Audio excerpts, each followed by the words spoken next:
Now, normally we do our movie reviews on Friday, but I had to have a tooth yanked from my skull, so I wasn't here that day. So we're going to do our review today. It's time for Bring Justice to the Movies. The movie industry is made up of two separate but equally important groups. The theaters who display the movies and the critics who overvalue their opinions. These are our reviews. The Morning Blaze is bringing justice to the movies. Look at this guy with his fresh cut. Yeah. Hair's looking good. Yeah, sorry I wasn't here on Friday. I went in last week for what I thought was just a routine, exam at my dentist. Come to find out I had an infection in my jaw and something had to be removed. Actually, I'm actually happy about it because I don't want to get into a whole thing here.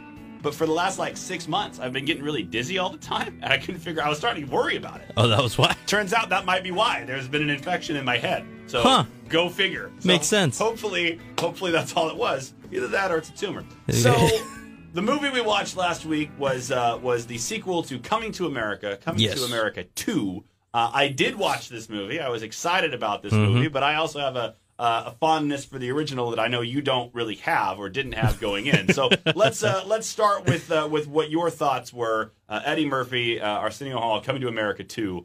What'd you think? I actually liked it. At first, it felt like it started kind of slow, but it builds.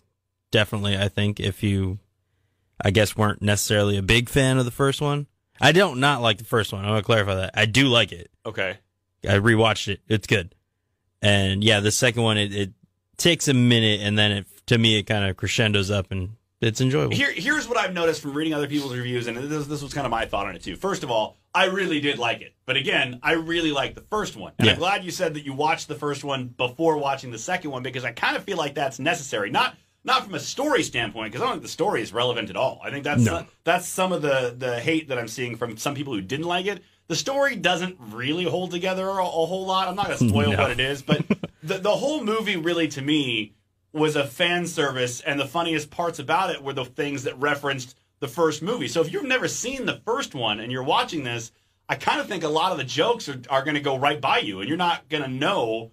You're not going to know why the barbershop guys are funny. You're not going to understand why the girl is jumping up and down and barking like a dog. You're not going to understand, Randy Watson at the end of the movie. Like, those things aren't going to make sense to you. Like, to me, those were really funny and executed really, really well. But if you didn't like the first one, or especially if you haven't seen it, I think you'll watch this and go, yeah, if you're watching a sequel, though, watching the first one. That's not always the case. Sometimes you can jump into a movie and still get it. I felt like this story was so thin, and it really did rely a lot on you having some background as to what was happening in this movie. Definitely, for sure. Yeah, it was. Yeah, the story was pretty weak. It was, and I kept thinking that that wasn't going to be the real case. I thought they were going to go somewhere else with his son not actually being his son, but I don't know. I don't want to ruin that part for you. But I thought it was good. I like I said, I saw some mixed reviews, but I think from folks who are big fans of it, and I think that's what matters the most. You'll probably enjoy this. Yeah, if you enjoyed the first one, you'll definitely enjoy the second one. I have. It's been a long time since I really laughed at an Eddie Murphy thing. Eddie Murphy was one of the greatest comedians of the '80s, for sure, hands down. He used to do a lot of great adult movies, and then he started doing all these kids flicks, the Dr. Doolittles and the Daddy Daycare ones, and he kind of changed his image. It was good up until Daddy Daycare, and I wasn't really sure that he could still do a movie that was like this. And although he's not in it as much as I thought, he doesn't carry it as much as I thought he would. No, he doesn't. He really doesn't. They really do depend on the guy they casted as his son. But I thought it was good. I enjoyed the movie. I thought it was funny. I thought the jokes landed for me. It should have been called Coming to Zamunda.